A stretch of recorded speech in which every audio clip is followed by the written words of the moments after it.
Hey, this is John Carlos, and I sincerely hope you've already seen Season 4 of AMC's The Walking Dead, because just looking at this pop, or even reading the title of this video, is a massive spoiler of what happens to Hershel that season.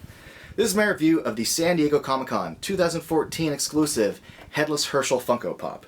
There's a few things I want to point out to you. I didn't get this at San Diego Comic-Con. I got it at Hot Topic, and the sticker at Hot Topic's a little bit different. See, the con exclusive is very similar looking, but it has a San Diego Comic-Con logo right in the middle there, whereas at Hot Topic it's got this little Funko F.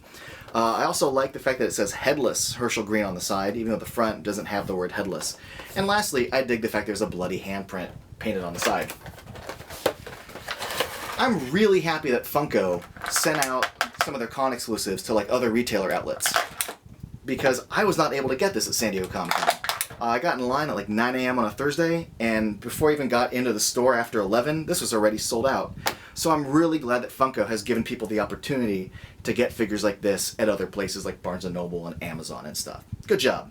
At the time of this review, Series 5 of the Walking Dead Funko Pops have not come out yet, but when I first saw the images of them, I said, man, I gotta get that Hershel Pop, because one, I love Hershel as a character, and two, it's a really cool design with the crutches and all that.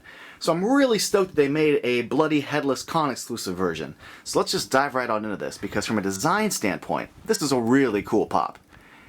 I mean, he can't stand on both legs, but they did a really good job like distributing weight with the crutch there and having it look, you know, even with the other crutch. The paint on his one shoe, though, is pretty solid. I like the way they placed his hands in there.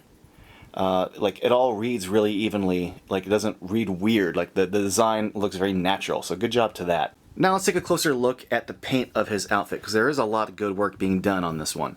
The buttons are very clean on his shirt, and the suspenders are very well done. They stay within the lines of the sculpt very well. The buckles look good, and the little snaps where it snaps onto his pants are very well painted. They do get a little wonky on the back.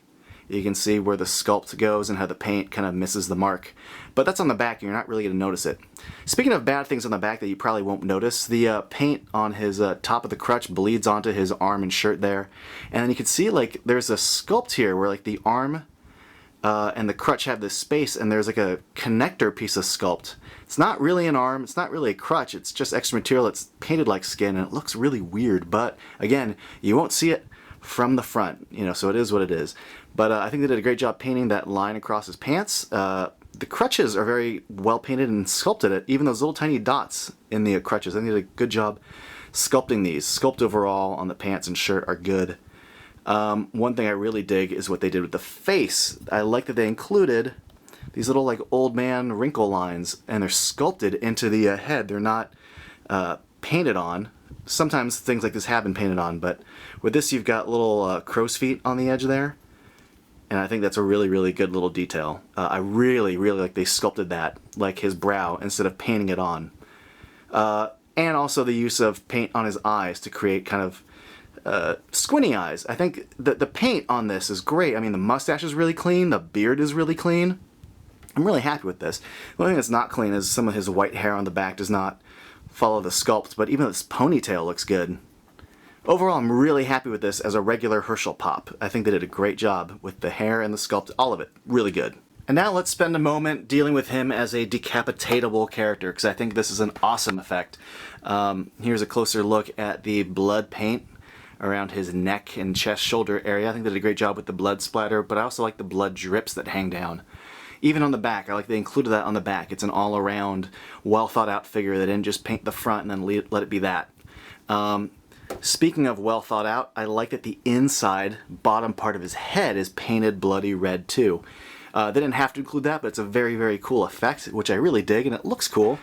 One of the things that you can do with it that I dig is instead of just displaying him, upright and bloody, or even with his head off, but if you display him like this way, you do get to see the blood painted on. So thanks for including that little bloody detail. I dig it. I dig it a lot.